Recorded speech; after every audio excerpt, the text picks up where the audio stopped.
రాష్ట్రంలో ఉద్దేశపూర్వకంగా మా మీద ఒక దుష్ప్రచారాన్ని ప్రారంభించినట్టు రాష్ట్ర ముఖ్యమంత్రి దానికి కొంతమంది ఉద్దేశపూర్వకంగా దానికి యొక్క విస్తృతమైనటువంటి ప్రచారం కనిపిస్తారు. 2 రోజులుగా ఈ రాష్ట్ర ముఖ్యమంత్రి తనకు వత్తాసు పలికేటువంటి కొంతమంది మీడియా మిత్రులతో కలిసి దేశంలో ఏదో సర్జికల్ స్ట్రైక్ జరగబోతుందని, అది బీసీల మీద, ఎస్సీల మీద, ఎస్టీల మీద సర్జికల్ స్ట్రైక్ అని పెద్ద పెద్ద పదాలు మాట్లాడుతూ ఉన్నారు. సాక్షాత్తు ఈ దేశ ప్రధానమంత్రి నరేంద్ర మోడీ గారు చెప్పింది, డాక్టర్ బిఆర్ అంబేద్కర్ గారు మళ్ళీ పుట్టొచ్చి రాజ్యాంగాన్ని మార్చాలనుకుంటే కూడా రాజ్యాంగ సవరణ జరుగుతుంది తప్ప రాజ్యాంగాన్ని మార్చడం అనేది జరగదని చెప్పి చాలా స్పష్టంగా డాక్టర్ బిఆర్ అంబేద్కర్ గారు పుట్టిస్తే కూడా రాజ్యాంగాన్ని మార్చలేమని ఈ దేశాన్ని గత 10 సంవత్సరాలుగా పాలిస్తున్నటువంటి ఈ దేశ ప్రధాని గవర్నమెంట్ నరేంద్ర మోడీ గారు చాలా స్పష్టంగా చెప్పింది. అయినా రేవంత్ రెడ్డి ఉద్దేశపూర్వకంగా 4 ఓట్ల కోసం రోజు అన్ని దినపత్రికలలో ఫస్ట్ పేజీలలో వచ్చే రీతి లోపల బీసీలు, ఎస్సీలు, ఎస్టీలు, మైనార్టీల మీద సర్జికల్ స్ట్రైక్ జరుగుతుంది, రాజ్యాంగాన్ని మార్చేస్తుంది, భారతీయ జనతా పార్టీకి 400 సీట్లు వస్తాయని చెప్తున్నాడు. రేవంత్ రెడ్డి గారు భారతీయ జనతా పార్టీకి 400 సీట్లు వస్తాయి, గత 10 ఏళ్ల నుంచి రాజ్యాంగాన్ని మార్చలేదు, భవిష్యత్తు లోపల కూడా రాజ్యాంగాన్ని భారతీయ జనతా పార్టీ రద్దు చేయదు. సవరణల విషయానికి వస్తే నీకు తెలియదేమో మిత్రమా, నీకు రాసిచ్చిన వాళ్ళకి తెలియదేమో, ఇప్పటికీ 106 సార్లు ఈ దేశ రాజ్యాంగానికి సవరణలు జరిగినాయి. ఆ సవరణలలో ఈ కాంగ్రెస్ పార్టీయే మెజారిటీ సార్లు ఈ దేశ రాజ్యాంగాన్ని సవరించిందనే విషయం మీరు తెలుసుకుంటే బాగుంటుంది.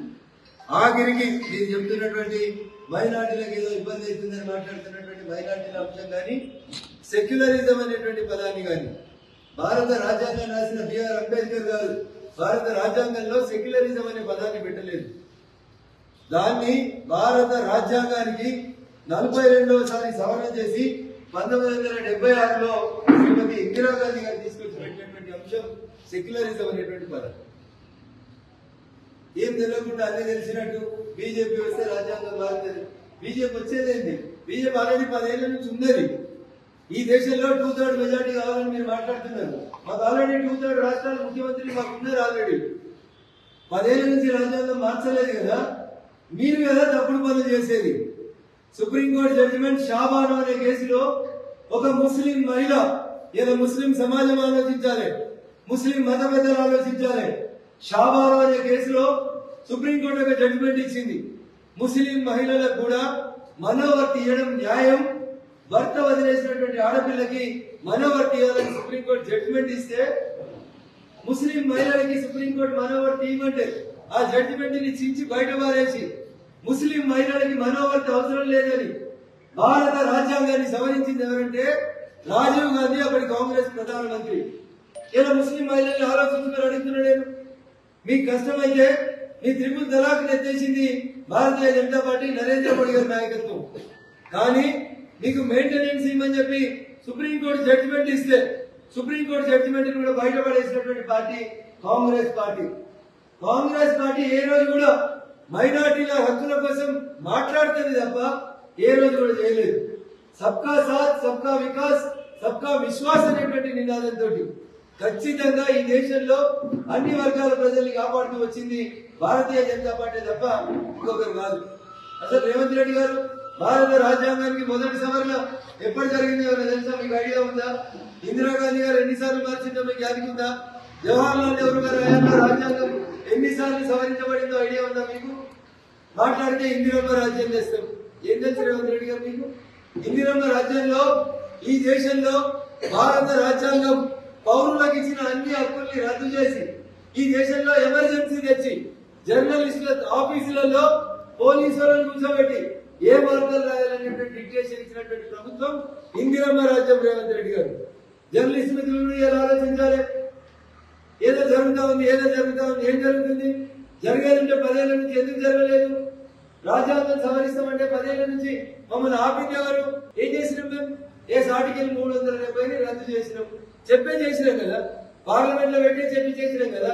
మేము చేసిందాలి, మీరు సుప్రీంకోర్టు పోయినారు, సుప్రీంకోర్టు కూడా ఎన్ఆర్సీ చేసింది కదా, ఆర్టికల్ 370 రద్దు చేయడం సబబు అని చెప్పింది. ఇంకేం కావాలి మీకు? మేము చర్చకు సిద్ధంగా ఉన్నాం. ఉత్తగా బట్టగలిసి మీద వారేసిపోవద్దు రేవంత్ రెడ్డి గారు. పూర్తిగా అవగాహనతో మాట్లాడితే రాజ్యాంగం ఎప్పుడెప్పుడు సవరించబడింది, రాజ్యాంగానికి ఏమేమి మార్పులు వచ్చినాయి నేను చర్చించమంటే నేను వస్తా, 7కి రమ్మంటే వస్తా. ఎన్నిసార్లు రాజ్యాంగ సవరణ జరిగిందో మేము చర్చించడానికి సిద్ధంగా ఉన్నాం. చెప్పాలి రేవంత్ రెడ్డి గారు, ఇందిరమ్మ రాజ్యం అంటే ఏం కోరుకుంటున్నారు మీరు? ఈ రాష్ట్రంలో ఎమర్జెన్సీ పెట్టాలనుకుంటున్నారా? పత్రికా స్వేచ్ఛను హరించాలనుకుంటున్నారా? ప్రతిపక్ష నాయకుల్ని జైల్లో పెడదామనుకుంటున్నారా? అసలు మీ ఉద్దేశం ఏందో చెప్పాలి. కనీసం మీరు ఇయ్యలేదో ఒక్కబస్తులు లేదా రాజ్యాంగం మీద ప్రేమ. ఆ రాజ్యాంగం రాసిన డాక్టర్ బిఆర్ అంబేద్కర్ గారిని ప్రత్యక్షంగా ఎన్నికలలో ఓడించింది ఎవరు? కాంగ్రెస్ పార్టీ ఓడించింది. మొట్టమొదటిసారి ఈ దేశానికి స్వతంత్రం వచ్చిన తర్వాత జరిగిన ఎన్నికల్లో భారత రాజ్యాంగ నిర్మాత గౌరవనీయులు బిఆర్ అంబేద్కర్ గారిని ఎన్నికలలో ఓడించినటువంటి పార్టీ. ఇంకా మాట్లాడాలంటే కాంగ్రెస్ భాషలో దళితులు ఎవరంటే అది కాంగ్రెస్ తప్ప ఇంకొకటి కాదు. ఏం చేసిరు? భారత రత్న ఇవ్వకుండా 55 ఏళ్ళు కాంగ్రెస్ ఈ దేశాన్ని పాలిస్తే డాక్టర్ బిఆర్ అంబేద్కర్ గారికి కనీసం భారత రత్న వలన స్పృహ లేనటువంటి పార్టీ కాంగ్రెస్ పార్టీ. ఇలా రేవంత్ రెడ్డి వచ్చింది భారత రాజ్యాంగం, అంబేద్కర్ గారు పెద్ద పెద్ద ముచ్చట్లు చెప్తా ఉన్నాడు. అందుకని ఇవన్నీ మీరు